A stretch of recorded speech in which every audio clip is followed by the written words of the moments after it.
اللہ تعالیٰ نے قرآن مجید میں فرمایا ہے کہ انا اعطیناک الکوثر، اے محبوب علیہ السلام ہم نے آپ کو خیر کثیر عطا فرما دی۔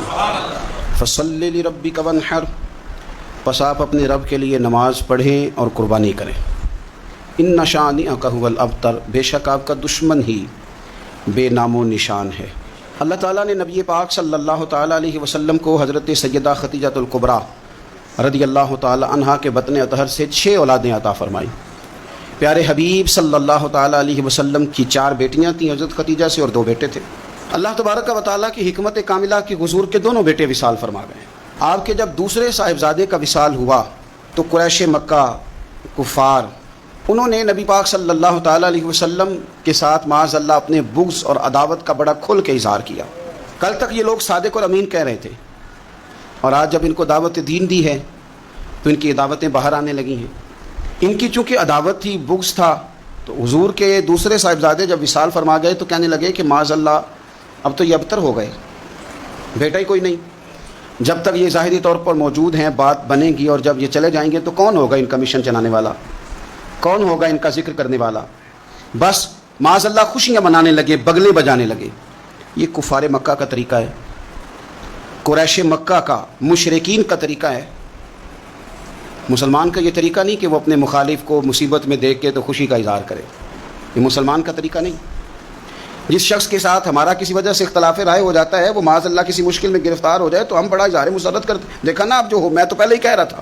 وہ ہمیں تو ہمارے بزرگوں نے فرمایا ہے کہ دشمن مرے تھے خوشی نہ کریے، کیوں؟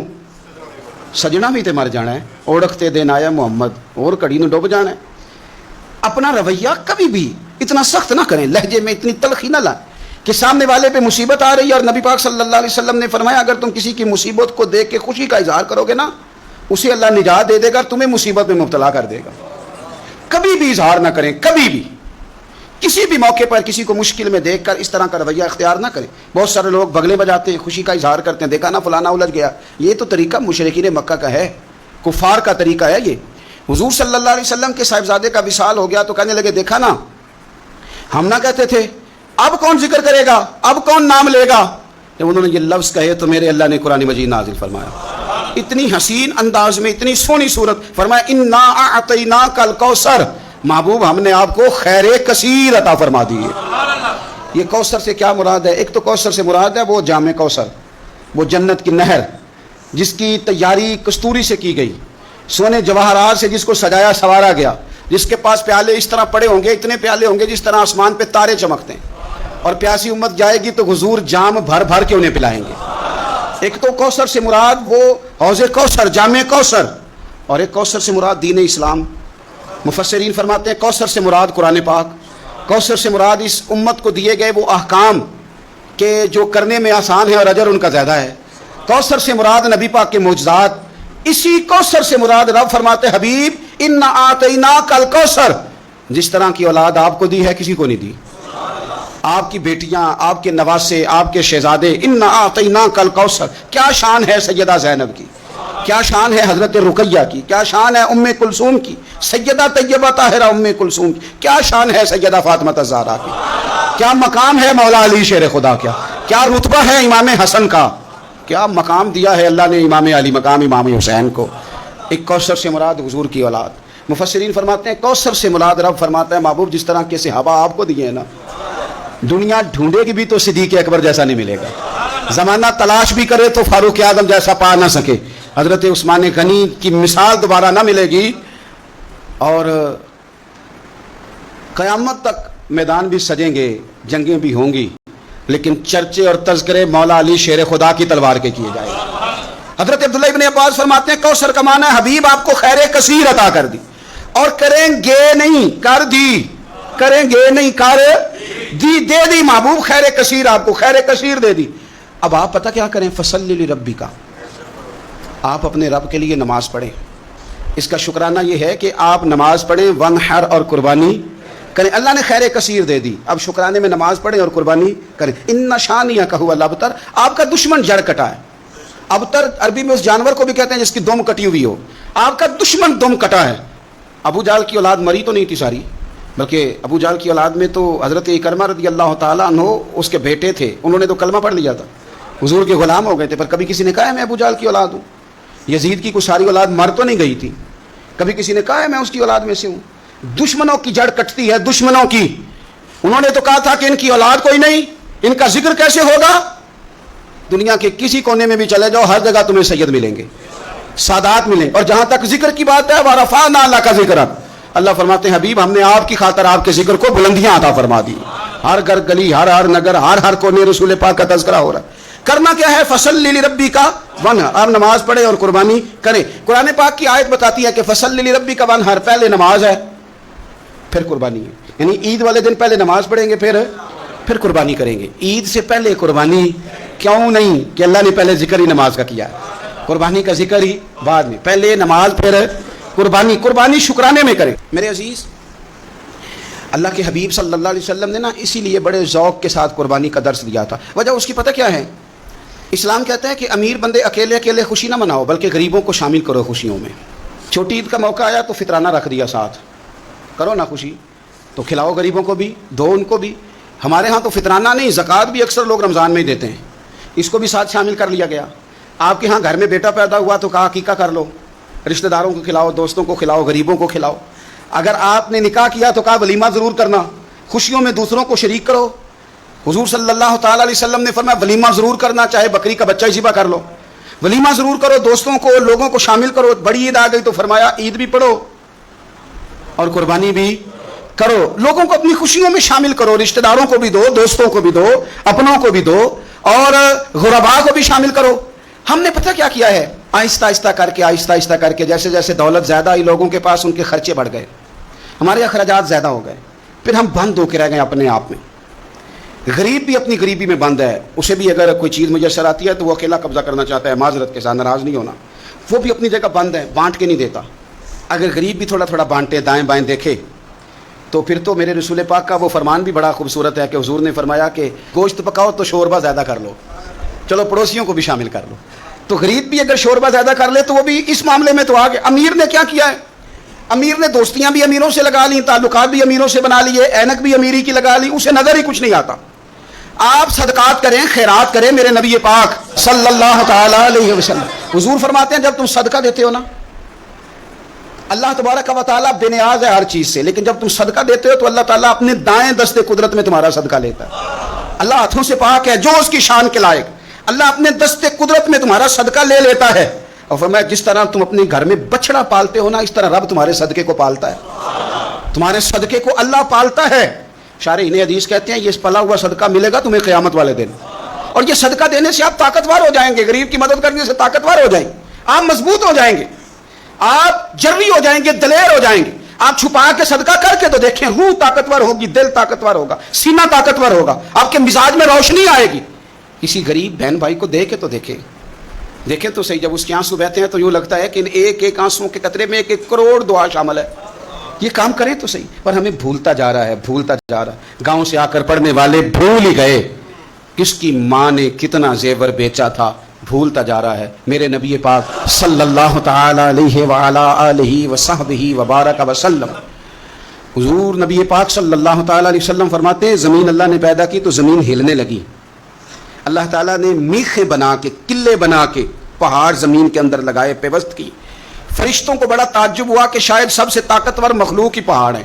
اللہ نے لوہا پیدا کر دیا، پہاڑوں کو گویا کاٹ کے رکھ دیا. فرشتے سمجھنے لگے سب سے زیادہ طاقتور ہی لوہا ہے. اللہ نے آگ پیدا کر دی، لوہا بھی پگھلا دیا. فرشتے سمجھنے لگے شاید سب سے زیادہ طاقتور آگ ہے. رب نے پانی پیدا کر دیا، آگ بھی بجھا کے رکھ دی. فرشتے سمجھنے لگے سب سے طاقتور شاید یہ پانی ہے. رب کریم نے ہوا دکھائی، ہوا نے پانی کا رخ بدل دیا. فرشتے بار بار تعجب کر رہے تھے تو رب کریم نے فرمایا کتنا کچھ سوچو گے، میں تمہیں بتا ہی نہ دوں سب سے زیادہ طاقتور کون ہے.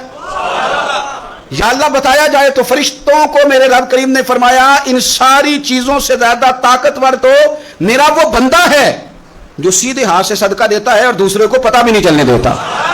وہ بڑا طاقتور ہے، وہ بڑا مضبوط آدمی ہے. وہ عید کی نماز پڑھنے جب نکلو نا تو پلٹ کے ذرا لوگوں کے کپڑے ایک دفعہ دیکھ ہی لینا. جب عید والے دن صبح آپ نکلا کریں تو ذرا دیکھ ہی لیا کریں کس کس کا رنگ کیا ہے، آپ تھوڑا غور ہی کر لیا کریں. لیکن ہم نا اپنی ذاتوں میں اتنے مست اور محو ہو جاتے، خدا مجھے ایسی خدائی نہ دے کہ اپنے سوا کچھ دکھائی نہ دے. تھوڑا سا نیچے اتریں، تھوڑا سا لوگوں کا خیال کریں، تھوڑا سا آپ دیکھیں اسی وطن کے اندر کچھ لوگ ایسے ہیں جن کی غریبی انہیں پریشان کرتی ہے اور ان کی خودداری انہیں آمادہ کرتی ہے، وہ کشکول طلب بھی نہیں پھیلاتے۔ آپ خود سے تلاش کریں، آپ خود سے ڈھونڈیں، آپ مدد کا ذہن بنائیں، آپ دینے کا ارادہ کریں۔ دیکھیں میرا رب بڑا ہی کریم ہے، اور میرے نبی پاک علیہ الصلوۃ والسلام نے فرمایا یہ جو سخاوت ہے نا، اس کی جڑیں جنت میں ہیں۔ اس نے سخاوت تھام لی، گویا اس نے تھام لیا وہ درخت جس کی جڑیں جنت میں، اور یہ جو کنجوسی اور بخیلی ہے نا، بخیلی، اس کی جڑیں جہنم میں ہیں۔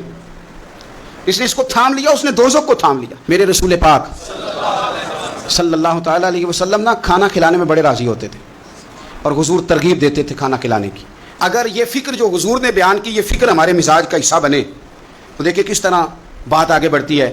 اصحاب صفہ بیٹھے، انہوں نے کھانا کھانا ہے، تو نبی پاک صلی اللہ تعالیٰ علیہ وسلم فرمانے لگے جس کے پاس 2 لوگوں کا کھانا ہے نا، وہ 3 کو ساتھ لے جائے، اور جس کے پاس 3 کا کھانا ہے وہ 4 کو ساتھ لے جائے، جس کے پاس 4 کا کھانا ہے وہ 6 کو ساتھ لے جائے۔ فرمایا 2 کا کھانا ہے تو 3 کو وہ پورا آئے گا۔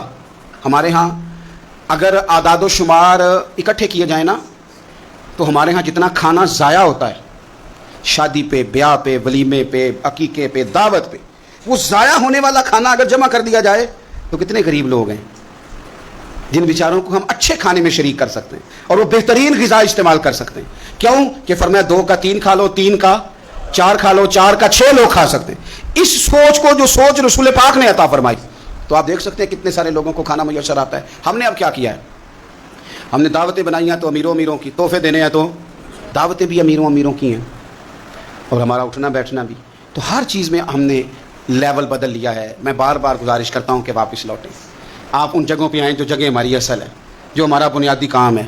میرے نبی پاک صلی اللہ علیہ وسلم نے فرمایا وہ دعوت ملعون ہے، لعنتی ہے، جس میں امیروں کو بلایا جائے اور غریبوں کو نہ بلایا جائے۔